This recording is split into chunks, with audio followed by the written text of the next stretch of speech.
Straight of Hormuz के पास इस वक्त अमेरिका गुंडागर्दी दिखा रहा है। अमेरिका ने स्ट्रेट ऑफ हॉर्मूज के पास ब्लॉकेड लगा रखा है। ईरान के जहाजों को रोकने की आड़ में अमेरिका अब इस इलाके से गुजरने वाले कॉमर्शियल जहाजों पर हमला कर रहा है। इंडिया भी एक पावर बन चुका है, वो उनकी जो पॉपुलेशन है ना, वो उनकी एक पावर बन चुकी है। अच्छा, दो स्टेट के दरमियान कॉन्फ्लिक्ट है तो उसमें कोलैटरल डैमेज लाजमी होना ही होना है। तो अगर स्टेट आपस में वॉर कर रही है तो उसमें अगर तीसरा पार्टिसिपेंट थर्ड पार्टी को इंटरवीन करती है, उसकी थर्ड पार्टी इंटरवेंशन ने इंडियन शिप पे अटैक किया है। यूएस को ये सोचना चाहिए बहुत गलत काम करा है, it must be condemned in the strongest language, जो कि यूनाइटेड स्टेट्स ऑफ अमेरिका ने करा है। 3 भारतीय मारे हैं जी। आप नॉन कॉम्बैटेंट्स पे कैसे हथियार चला सकते हैं, मुझे ये बात समझ नहीं आई। दे आर नॉन कॉम्बैटेंट्स, उनका युद्ध से आपको बम मारने हैं ईरानी फौज पे। 2-3 जो इंडियंस बेचारे जिनकी जान गई है, इनकी फैमिलीज परेशान हो गई कि हमारा बेटा वहां पे है, और ये ब्लॉकेड की वजह से ये अमवात हुई है। सो जंग जो है वो हर जगह, इस जंग की कॉस्ट पूरी दुनिया का हर बंदा बेकार है। स्ट्रेट ऑफ हॉर्मूज के पास इस वक्त अमेरिका गुंडागर्दी दिखा रहा है। अमेरिका ने स्ट्रेट ऑफ हॉर्मूज के पास ब्लॉकेड लगा रखा है। ईरान के जहाजों को रोकने की आड़ में अमेरिका अब इस इलाके से गुजरने वाले कॉमर्शियल जहाजों पर हमला कर रहा है। अमेरिका ने पिछले 3 दिनों में स्ट्रेट ऑफ हॉर्मूज के पास 3 जहाजों पर हमला किया। इन तीनों जहाजों पर भारतीय नाविक मौजूद थे। अमेरिका के इस हमले में 3 भारतीय नाविकों की मौत हो गई है। 3 भारतीय नाविकों की हत्या सिर्फ और सिर्फ अमेरिका ने की है। अमेरिका जानबूझकर बिना हथियार वाले उन कॉमर्शियल जहाजों को निशाना बना रहा है जिन पर भारतीय नाविक सवार हैं। इन जहाजों को रोका भी जा सकता है, लेकिन अमेरिका इन पर मिसाइली हमले कर रहा है। भारत ने पहला बयान देते हुए कहा है कि ये हमले अमेरिका ने किए हैं। हमने अमेरिका से बात करके इसका कड़ा विरोध किया है, लेकिन सबसे बड़ा सवाल है कि भारत ने ऐसा क्या किया है कि अचानक अमेरिका पागल हो गया है। इस वीडियो में हम आपको 3 कारण बताएंगे जिनकी वजह से शायद अमेरिका इतना बौखला गया है कि वो भारतीय नाविकों पर हमले तक करने लगा है। लेकिन उससे पहले देखिए कि अमेरिका ने कहां-कहां हमले किए हैं। 8 जून के दिन अमेरिका ने मैरिवेक्स नाम के एक जहाज पर हमला किया। इस जहाज पर 24 भारतीय नागरिक सवार थे, सभी को बचा लिया गया। 9 जून को अमेरिका ने सेटेबेलो नाम के एक जहाज पर हमला किया। इस जहाज पर भी 24 भारतीय तैनात थे, लेकिन इनमें से 3 भारतीयों की मौत हो गई। इसके बाद 11 जून को अमेरिका ने जलवीर नाम के एक जहाज पर हमला किया। इस जहाज पर भी 20 भारतीय क्रू सदस्य मौजूद थे। लेकिन सबसे बड़ा सवाल है कि अमेरिका ऐसी बुज़दिली क्यों कर रहा है, क्यों बिना हथियार वाले कॉमर्शियल जहाजों को अपनी ताकत दिखा रहा है।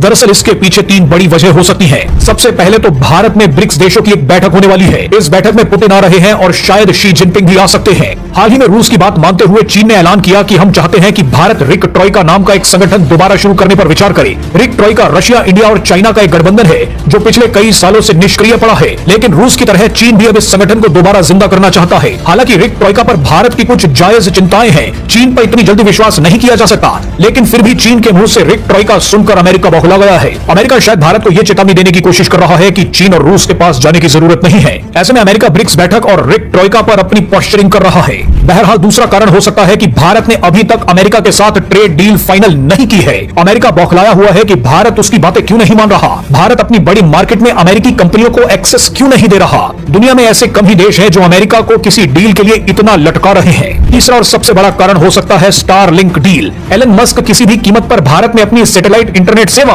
स्टारलिंक को लॉन्च करना चाहते हैं। आपको बता दें कि स्टारलिंक सैटेलाइट इंटरनेट सेवा 150 से भी ज्यादा देशों में है, लेकिन भारत ने इस डील को भी लटकाया हुआ है। दिलचस्प बात यह है कि चीन, ईरान और रूस जैसे देशों ने स्टारलिंक को पूरी तरह से बैन कर रखा है। ऐसे में इलॉन मस्क के लिए भारत सबसे बड़ी इंटरनेट यूज करने वाली मार्केट है। इलॉन मस्क लगातार डोनाल्ड ट्रंप पर दबाव बना रहे हैं कि भारत के साथ ये डील करवाओ, लेकिन भारत स्टारलिंक को लेकर चिंतित है। इसकी सबसे बड़ी वजह यह है कि रूस और ईरान तो स्टारलिंक इस्तेमाल ही नहीं करते, लेकिन इसके बावजूद अमेरिका ने यूक्रेनी ड्रोन्स को रूस के टारगेट्स की सटीक जानकारी दी।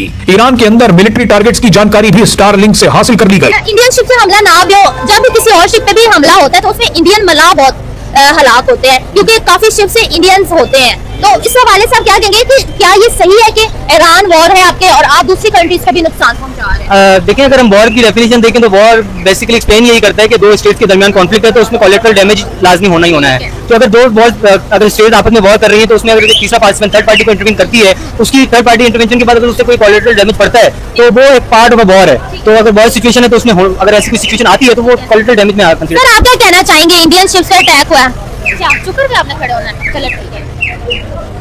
अच्छा सर, सीज फायर हुआ था एक टाइम पे, उसका अब असर नहीं नजर आ रहा। क्या लग रहा है ट्रंप क्यों इतने हठधर्म बने हुए हैं? एक्चुअली अगर हम फॉरेन पॉलिसीज को देखें ना तो दोनों की फॉरेन पॉलिसी कॉन्ट्रडिक्ट करती है। अगर न्यूक्लियर हम देखें ना, मेन जो पॉइंट है अमेरिका का वो है न्यूक्लियर डिसआर्मामेंट। न्यूक्लियर को जो फैसिलिटीज है वो डिसआर्म करना चाहते हैं, उनका मेन मुद्दा ये है। और अगर ईरान की फॉरेन पॉलिसी की तरफ आए तो वो अपनी सिक्योरिटी स्ट्रेटेजिक स्टडीज के हिसाब से तो वो न्यूक्लियर अपनी जो डिसआर्मामेंट कर नहीं सकता। अगर वो कर देगा तो ये पूरा मिडिल ईस्ट जो है वो एक रीजनल डोमिनेंस में आ जाएगा अमेरिका की। तो इस वजह से दोनों की इन बात पे सर आपको नहीं लगता कि अमेरिका जो न्यूक्लियर वेपन्स को डिसआर्म करने की पॉलिसी अपनाए हुआ है, इसकी आड़ में वो और भी अपने पसंद के काम कर रहा है? देखिए ये तो हर इंसान सॉरी कह रही हूँ, हर कंट्री का हक है कि अपनी सिक्योरिटी के लिए इस तरह के स्टेप्स उठाए। देखिए बैकवर्ड डिप्लोमेसी कहते हैं इसी कहें कि अपने दो हम सामने से कोई हम अपने इंटरेस्ट पूरे ना कर पाए तो कुछ ऐसे इनिशिएटिव्स, कुछ ऐसी पॉलिसीज डेवलप करें ताकि जो हमारे जो नॉन विजिबल इंटरेस्ट हैं, जो कि नजर नहीं आ रहे लेकिन वो हमारे हैं इंटरेस्ट, नेशनल इंटरेस्ट हैं, उनको पूरा किया जाए। तो अगर हम अमेरिका को देखें तो अमेरिका की शुरू से नेशनल फॉरेन पॉलिसी यही रही है कि वो कैपिटली डोमिनेट रहना चाहता है इन ऑल रीजन्स। तो उसको इस पॉलिसी को इंप्लीमेंट करने के लिए इस खिते में, इस रीजन में, मिडिल ईस्ट जिसको हम कहते हैं, उसमें डोमिनेंसी चाहिए। और ईरान जो है वो इस पूरी पॉलिसी को अगर देखें तो ईरान बहुत बड़ा एक कह सकते हैं ड्रॉबैक रहा है for the implementation of the foreign policy, American foreign policy. तो वो लाजिम बात है, इसके लिए कुछ ना कुछ पॉलिसी विजिबली इनविजिबली स्टेप्स लाजमी उठाएंगे ताकि वो इस रीजन में डोमिनेंस हासिल कर सके। सर अमेरिका एक तरफ तो इंडियंस पे अटैक करता है, दूसरी तरफ आपने सुना होगा पास में हेल होल कहा उसने इंडियंस को, उसके बाद मार्को रूबियो आ गए इंडिया, उन्होंने पीएम मोदी को इनवाइट भी किया, उनकी तारीफ भी की। ये किस तरफ चीजें जा रही है? एक तरफ ट्रेड करना चाहते हैं, एक तरफ अटैक कर रहे हैं। देखिए सारी बात पॉलिसी पे आके खत्म होती है कि उनके ये नेशनल इंटरेस्ट में है, इंडिया में अपने पांव गड़े रखना उनके नेशनल इंटरेस्ट में है। और बनिस्बत अगर वो उस तरफ ज्यादा इंक्लाइन करते हैं तो वो पाकिस्तान को छोड़ भी नहीं सकते, क्योंकि उनकी फॉरेन पॉलिसी में दोनों स्टेट्स को वो काउंटर करना चाहते हैं। तो अगर उनकी तरफ वो ज्यादा इनिशिएटिव ले रहे हैं, इनिशिएटिव नहीं भी ले रहे हैं, तो उनकी फॉरेन पॉलिसी के उन्होंने दोनों का काउंटर। यूएस को ये सोचना चाहिए बहुत गलत काम कर रहा है, it must be condemned in the strongest language, जो कि यूनाइटेड स्टेट्स ऑफ अमेरिका ने करा है। 3 भारतीय मारे हैं जी। आप नॉन कॉम्बैटेंट्स पे कैसे हथियार चला सकते हैं, मुझे ये बात समझ नहीं है। दे आर नॉन कॉम्बैटेंट्स, उनका युद्ध से आपको बम मारने हैं ईरानी फौज पे, आप ईरानी फौज पे। हमने इसी स्टेज पे ये बोला था ना, मिनाब के स्कूल पे उन्होंने टॉमहॉक मिसाइल मारी थी अमेरिकन ने, बिल्कुल इसी स्टेज पे मैंने बोला था कि this is not war, you don't kill children and call it war. 168 बच्चों को मार दिया। ये देखिए ना, जब भी आप इनोसेंट्स के ऊपर हमला करते हैं वो लड़ाई नहीं है, जंग के कुछ उसूल होते हैं, आपको रोकना है, आप रोकिए, वार्निंग शॉट दीजिए, जो भी करिए। आपने एक फायर करा, वहां पे एक मिसाइल आपने मारी, आपने अपनी कैनन से फायर करा और वहां पे 3 लोगों के घर उजड़ गए।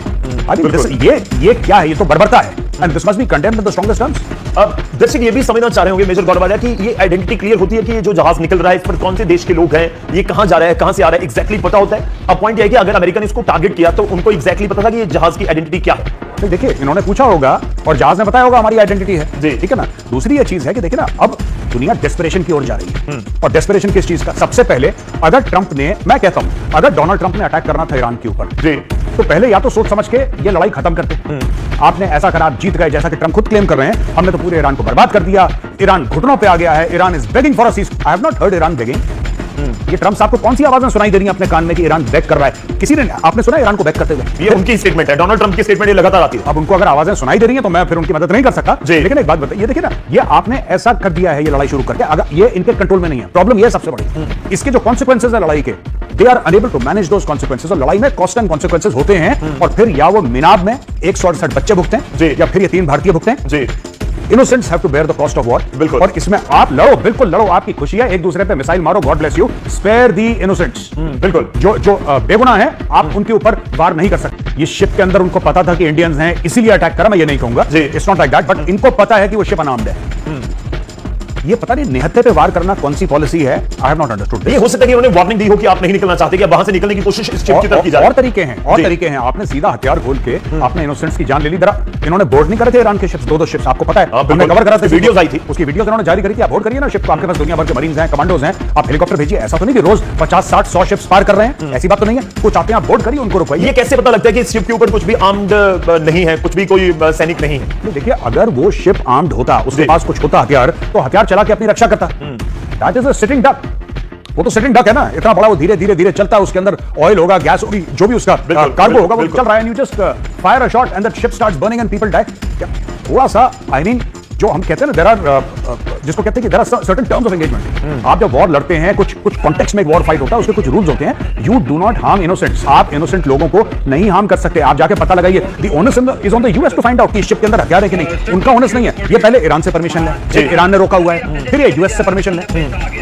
तो ये तो एमटी, इसमें तो एमटी जलबीर या बाकी जिनके ऊपर अटैक किया गया, ये तो क्लियर है कि इसमें गैस या फिर कोई ऑयल या केमिकल ही आ रहा हो, और क्या आएगा, और इनफैक्ट अगर जाके मिसाइल लगेगी और ज्यादा उसमें नुकसान होगा। नहीं, धीरे ना, इन्होंने क्या बोला, मैं एक बात बताता हूं। इन्होंने बोला कि ये जो ब्लॉकेड लगा रखा है यूएस का, ये ब्लॉकेड किस लिए है? जो शिप ईरानियन पोर्ट से जो शिप ईरानियन पोर्ट से आएगा, जिसका पॉइंट ऑफ ओरिजिन बंदर अब्बास हो सकता है या फिर उसका चबहार हो सकता खर्ग है, हो सकता है। हाँ, खर्ग हो सकता है, कोई और, अगर वो ईरान से ओरिजिनेट कर रहा है तो हम उसको रोकेंगे।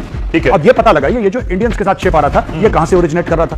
अगर वो ईरान से ओरिजिनेट कर रहा था तो आप उसको रोकते, आप उसको रोकते, आप उसको टोकते, आप उसकी चेकिंग करते और बोलते नहीं आप ईरान से आ रहे हो, वापस जाओ। दो तीन जो इंडियंस बेचारे जिनकी जान गई है, इनकी फैमिलीज परेशान होंगी कि हमारा बेटा वहां पे है, और ये ब्लॉकेड की वजह से ये अमवात हुई है। सो जंग जो है वो हर जगह, इस जंग की कॉस्ट पूरी दुनिया का हर बंदा बेकार है। वो अमेरिका में है, ईरान में है, वो जॉर्जिया में है, वो कहीं भी है। अच्छा, मजे की बात है इंडिया ने समन किया यूएस ऑफिशियल को, एम्बेसडर को तो समन नहीं कर सकते थे क्योंकि एम्बेसडर की गेम बड़ी हाई है इंडिया के अंदर। तो किसको समन किया? उन्होंने समन किया इस वक्त जो चार्ज अफेयर है, बिकॉज उनको पता है, because he knows this very well कि हमें इसको समन करना है। उसकी वजह क्या है? उसकी वजह यह है कि ये जो एम्बेसडर है वो तो सेंट्रल एशिया के हैं, एम्बेसडर सेंट्रल एशिया गए हैं। So that's a question and many people do understand that in India. So ये जो बात हुई है, ऑब्वियसली इसको एवरीबॉडी इज कंडेमिंग, समन किया है, उनको कहेंगे ये तुम क्यों कर रहे हो, लेकिन मैं आपको बताऊं कि ईरानी American side they are unapologetic. वो कहेंगे जो चीजें हमारे रास्ते में आएंगी हम खत्म कर देंगे। वो तो नहीं किसी का, जिसे कहते हैं ना, वो देखेंगे कि हाँ जी ये क्या सोच रहे हैं और वो क्या सोच रहे हैं। और अभी ट्रम्प ने फिर कहा है कि हम, अब सुनने में आया कि the efforts are going on, और ईरानियन और जो वेस्टर्न्स हैं वो लगे हुए हैं, और असल में मसला है फ्रोजन फंड्स का। वो जो पैसा है ये उसका मसला है। एमओयू तो है, लड़ाई हो रही है, ट्रम्प आज कह रहा है कि हम करेंगे, और अरब ममालिक जो है वो कह रहे हैं कि जी ये कतर पे जो हमले हो रहे हैं, कुवैत पे हो रहे हैं, ठीक नहीं है। सुनने में आया कि ईरान वॉन्ट्स $6 अरब, जो कि 6 से 12 अरब डॉलर चाहता है, जिसके पास जो फ्रोजन फंड्स हैं वो रिलीज किए जाएं। अमेरिकन चाहते हैं कि हम स्टेप बाय स्टेप रिलीज करें, और जो वो ये for example $12 Arab 60 days period के अंदर रिलीज किए जाएं, ठीक है जी। और अब देख रहे हैं ये पैसों की रिलीज के ऊपर बात हो रही है। जो आप देखें कि अमेरिकी जो है वो, आज ट्रम्प साहब ने कहा है कि जनाब मैं तो I will hit them more. वहां पे मुश्तबा खमनाई साहब जो हैं वो ऑब्वियसली इज इन पोजीशन के, वो कहते हैं हम भी मारेंगे। वो सीधा सीधा कुवैत पे हमला कर देते हैं, सिंपल सी बात। वो they don't pay much attention कि व्हाट्स गोइंग ऑन ना, वो सीधा कुवैत पे हमला कर देते हैं, वो सीधा बहरीन पे हमला कर देते हैं, जिसने जो करना कर लो। उन्हें क्या करना बेचारों ने, बहरीन ने और कुवैत, ठीक है जी। और अब उन्होंने वाटर फैसिलिटीज पे हमले करने शुरू कर दिया। मुझे ये लगता है कि दो चीजें हैं, या तो जंग बहुत तेजी से खत्म हो जाएगी, या फिर एक चीज है, क्योंकि अब वो जो थी ना सीज़फायर कभी रहा, यू कांट से कि देयर इज अ सीज़फायर, आप ये चीज नहीं कह सकते। वेस्ट एशिया में जो अमेरिका, ईरान और इजराइल के बीच लड़ाई चल रहा है ना, उसकी दोस्तों तपिश अब समुद्र में हमारे देश के लोगों तक पहुंच गई है। अभी बिल्कुल ताजा मामला ये निकलकर सामने आया कि ओमान के समुद्री तट के पास एक और इंडियन क्रू वाले जहाज पर हमला हो गया, जिसका नाम MT जलवी बताया जा रहा है। पर सोचो दोस्तों, पिछले 3 दिनों में ये तीसरी बार ऐसा हुआ है कि किसी ऐसी शिप को निशाना बनाया गया है जिसमें हमारे इंडियन नाविक काम कर रहे थे। इससे ठीक पहले एक पलाऊ का दोस्तों झंडे वाले वाइल्ड टैंकर था जिसके नाम था MT सेटेबेलो, वो चाइना से वही जा रहा था। तभी ओमान के शहर पोर्ट के पास उस पर मिसाइल से अटैक कर दिया गया, जिससे उसके इंजन रूम में दोस्तों भयानक आग लग गई। इस हमले के पीछे US मिलिट्री के हाथ में था दोस्तों। अमेरिका का कहना है कि उन्होंने ईरान के पोर्ट्स की घेराबंदी कर रखी है और ये शिप उस ब्लॉकेड को तोड़कर निकालने की कोशिश कर रहा था। लेकिन इस पूरी लड़ाई में सबसे बड़ा नुकसान हमारा हुआ है। इस शिप पर कुल दोस्तों 24 इंडियन थे, जिसमें से 21 के तो दोस्तों ओमानी फोर्सेस ने जैसे तैसे बचा लिया, लेकिन हमारे 3 इंडियन भाई सुरेश पटनाला, आदित्य शर्मा और शिवानंद चौरसिया इस हादसे में दोस्तों मारे गए। ये लोग वहां दोस्तों फिगर डेक, कैडेट और इंजीनियर का काम कर रहे हैं। उनके परिवार पर तो क्या बीत रही होगी ये सोचकर दिल बैठ जाता है। अब इस बात पर हमारी सरकार का गुस्सा होना बिल्कुल लाजमी था। हमने तुरंत दिल्ली में अमेरिका के सबसे बड़े डिप्लोमेट जैसन मिक्स को बुलाया और बहुत ही सख्त लफ्जों में उन्हें जता दिया है कि ये सब बिल्कुल बर्दाश्त नहीं किया जाएगा। हमारे लोगों की सुरक्षा सबसे पहले है। भारत का तो साफ कहना है कि जब हर शिप पर लिखा होता है कि उसमें किस देश के लोग हैं, तो अमेरिका को अच्छे से पता था कि अंदर इंडियंस, अगर उन्हें लग रहा था कि शिप कोई नियम तोड़ रहा है तो वो उसे रोक सकते थे, पकड़ सकते थे। पर इस तरह सीधा मिसाइल मार देना या उसको मिसाइल से अटैक कर देना कोई समझदारी नहीं। अब इस दौर के बाद अमेरिका दोस्तों की थोड़ा बैकफुट पर है। उनका कहना है कि उनका स्टेट डिपार्टमेंट दोस्तों सीधे भारत सरकार के टच में है और इस पर बातचीत चल रही है। सच तो यह है कि भाई कि इस पूरी लड़ाई की वजह से अब तक 10 से ज्यादा हिंदुस्तानी अपने जान गंवा चुके हैं। भारत ने अब पूरी दुनिया के सामने साफ कह दिया है कि कमर्शियल शिप पर दोस्तों ये हमले तुरंत बंद होने चाहिए। स्टेट ऑफ हॉर्मुज और गल्फ ऑफ ओमान जैसे दोस्तों रास्ते पूरी दुनिया के व्यापार के लिए बहुत जरूरी हैं और अगर यहाँ आम लोग पर ऐसे अटैक होते रहें तो हालत और ज्यादा बिगड़ जाएगी। भारत बस यही चाहता है कि लड़ाई अब बातचीत से सुलझे और वहाँ शांति और लौट आए दोस्तों, ताकि हमारे लोग सुरक्षित रहें और दुनिया सुरक्षित रहे। तो वीडियो अच्छा लगा लाइक कर लीजिए, जय हिंद जय भारत।